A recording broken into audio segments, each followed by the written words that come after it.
So work continues on the U50C radiator section. Here's the drawings that I have. And the part that I'm working on today are these ventilated grill section, small doors between the two bigger radiator sections.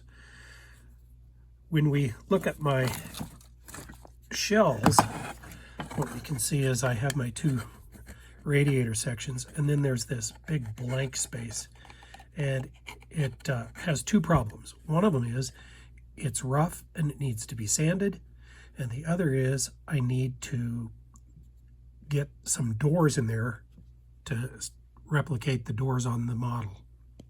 So for the long doors on the model, this is my salvage donor U50C or B, I don't know which one it is.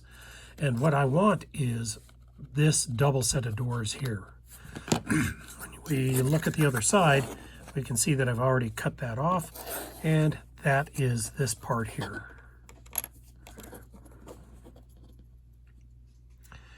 Now the issue is I want just the very thin doors. I don't want all the thickness of the shell. So that's the first problem to be solved. So here's the door detail that I want to salvage off of that U30 shell. It's very thick, so I think what I'm going to do, I have a 1/4 inch steel plate here. It's real flat. It's pretty good for these things. I'm going to secure this piece onto the steel plate with some masking tape turned upside down so it's adhesive side up. So now the piece will go onto the masking tape like this. And now I'm going to sand all of this off. But what I want to do is I want to put a spacer on the masking tape that stops me from getting down into the door detail, which is on the downward side of this piece. So what I'm going to do is I'm going to use some of this very thin brass sheet, and I'm going to position the piece inside it.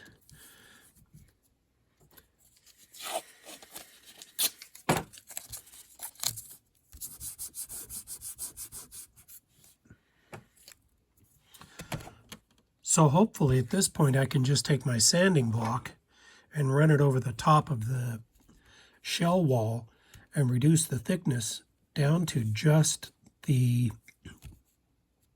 very thin door detail. I'm going to start with some 120 grit paper on a sanding block. The piece is moving. The adhesive underneath is not enough to hold it in place. So let's see what else I can do. So I've now placed 5 layers of masking tape on either side of the detail part, and hopefully that provides a large enough ridge that it will keep the detail part in place when I start to sand.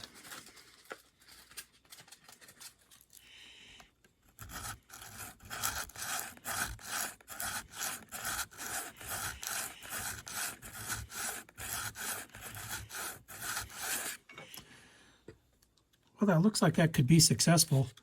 I think I'm going to put a few more layers just to give me a little more heft to make resistance against this 120 grit sandpaper. So the detail part is now braced by 8 layers of masking tape. Let's see how this works.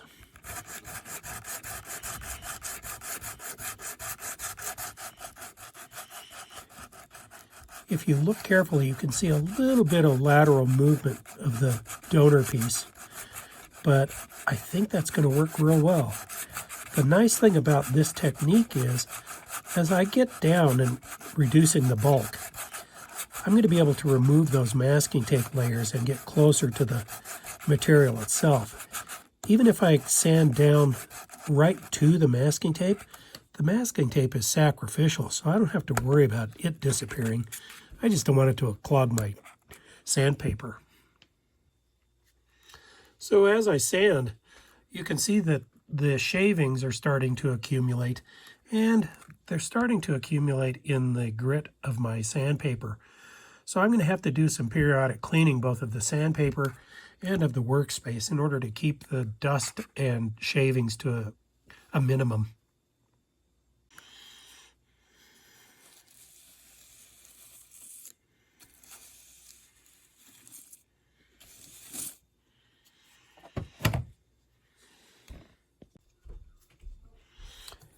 You can see I'm down into the first layer of the masking tape, and it's starting to peel away.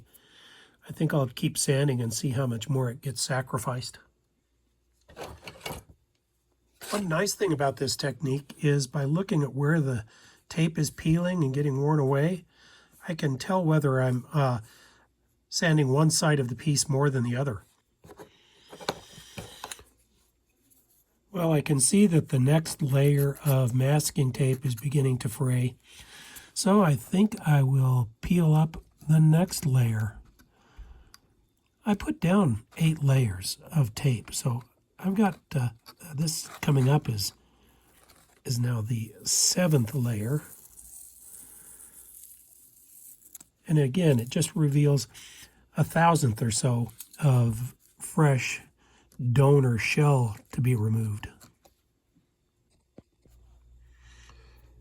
So the sanding has progressed to the point where the wall thickness from the harvested donor shell is about 3 layers of masking tape thick.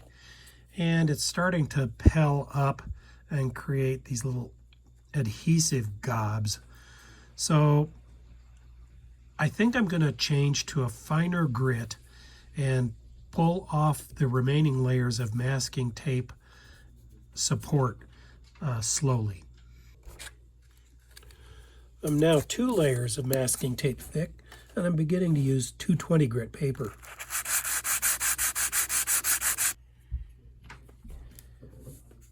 I'm now down to 1 layer of masking tape, and you can see I didn't get it flush up against the edge of the piece, so there's a little bit of lateral movement. Below the masking tape is the brass sheet, which is going to stop me from going all the way through the detail piece. The thing that I need to be aware of is when does this edge start to feather out and tell me that I'm getting close to the final thickness.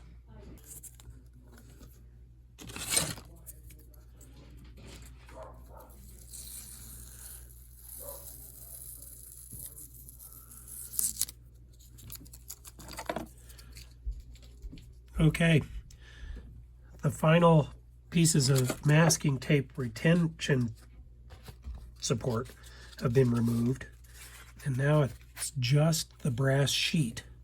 Let's see how this works.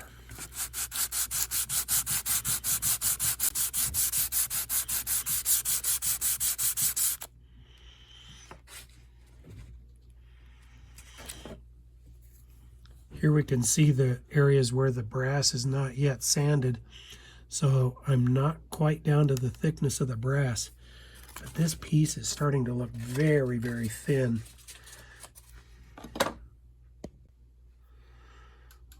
Well, this piece is now getting wafer thin. I don't want to go too far and lose the detail, so I'm going to see what this looks like now.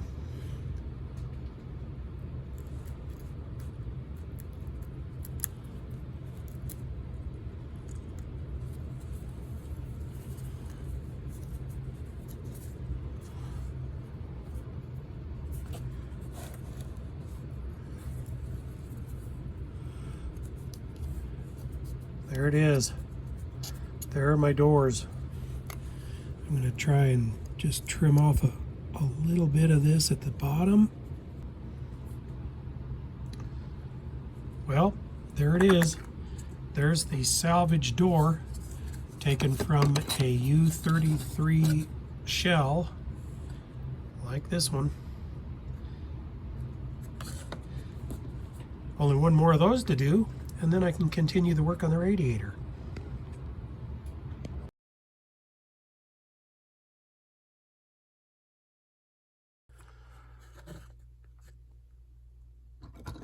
One of the other things I have to do to this radiator section is to kind of smooth out this area.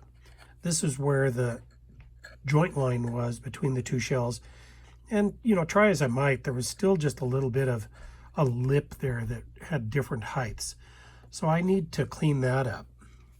I've measured the height from the floor or the walkway up to the bottom of the radiator, and that's about 9 millimeters. And here this thickness is about 12. So what I've done is I have taken some 90,000th styrene and I've stacked a few 8 by 10 centimeter cubes on it and glued them together and then made a little handle. What I'll do is when this is dry, I'll flip it over, I'll glue a piece of sandpaper to the foot of this, and this will be my sanding tool for rubbing back and forth here just to get it cleaned up a little bit. I'll probably put some 320 grit sandpaper on here. I might have to go to something like 600. I'll see how it cleans up. When I get that smooth, I'm then going to take that detail part that we salvaged and it will be glued into place on the shell. And that will give me the doors that are present on the U50C. Okay, it's time to start applying details to the master shell to replicate the U50C. Here in the radiator section, a couple things went on. First, this grill is much shorter in length than on the U33 series, so I had to trim that off. That's what created this big open space that I had to sand.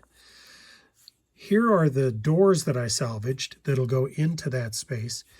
On top of those doors are some air intake grills. These I've also salvaged from a U33 shell. So now what I need to do is I want to put this grill onto this door. I'm going to start with just the faintest little bit of cement, just enough to make things stick when I start to apply things. So here comes the first grill.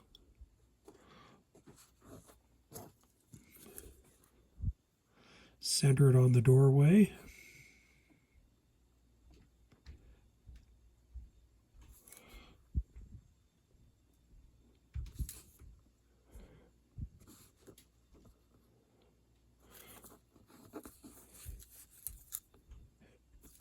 And give it a little push so that it sticks.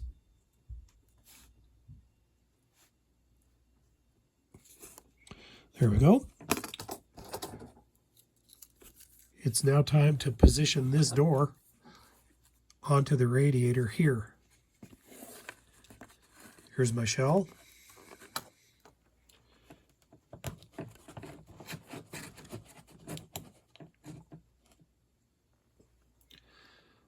A little bit of adhesive, a little solvent. It's probably a little too much. Let's dab some up with a Q-tip.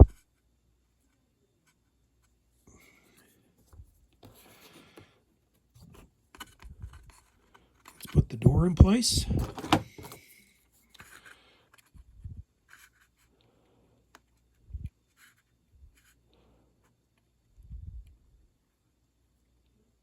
Let's get it centered. That looks pretty good. I'll press it down so that it adheres better. Also through the capillary action, that spreads the cement around so that it reaches up into the full extent of the doors at the top.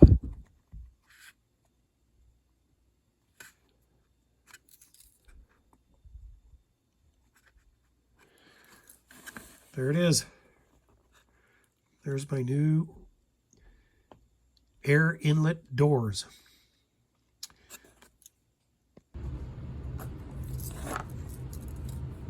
So when we look at the plan, we can see this full height radiator, even though it's shorter than the U33 series. And then this radiator underneath it is about half the height, coming just to the bottom of the air inlet door here. When we look at my model, I have the air inlet doors on the tall door, so I need to fill this space with a radiator. Down here are the radiators that were salvaged from the U33s. In order to get the right size and space, I've segmented one of these by first making it shorter and then making the heights less.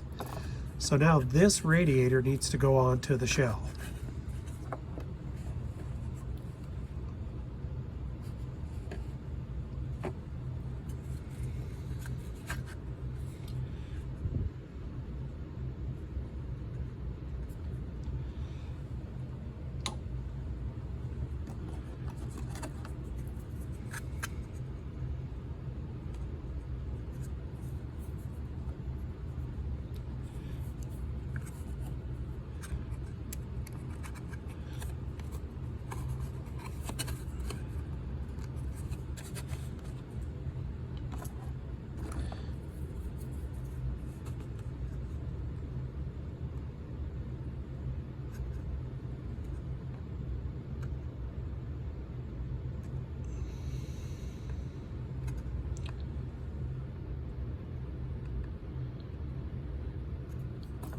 There's one.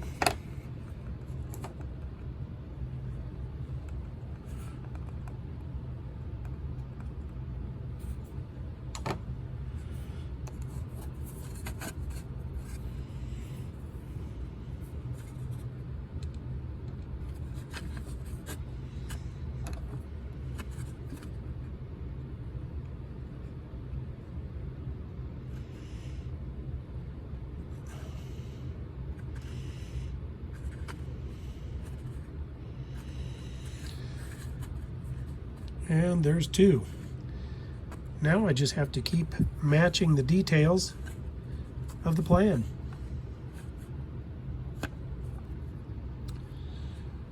Okay, a final comparison of the radiator arrangement on the U50C. We can see here that there's a dashed line for an air inlet here and here. I assume that what that means is it's not present on this side and it is present on the other side. So on my shell, I have left this section of the door blank without a radiator, air inlet. So we've got that. On the plan, the two doors here forward of the radiator section, the grills were longer. The ones that were on the U33 were these shorties.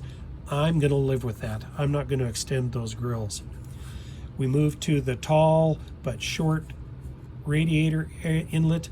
I've done that. Mine is shorter than it is on the prototype, but I had to work within some space concerns. There's that half height air inlet below the radiator. I have mine there. That might be the dynamic brake. Hard to tell. Two tall doors with radiator or with air inlets. I've got those. And then moving to the forward section, the two small radiator or air inlet sections on the tall door, and I have two. Wrong size, but I've got two. So my radiator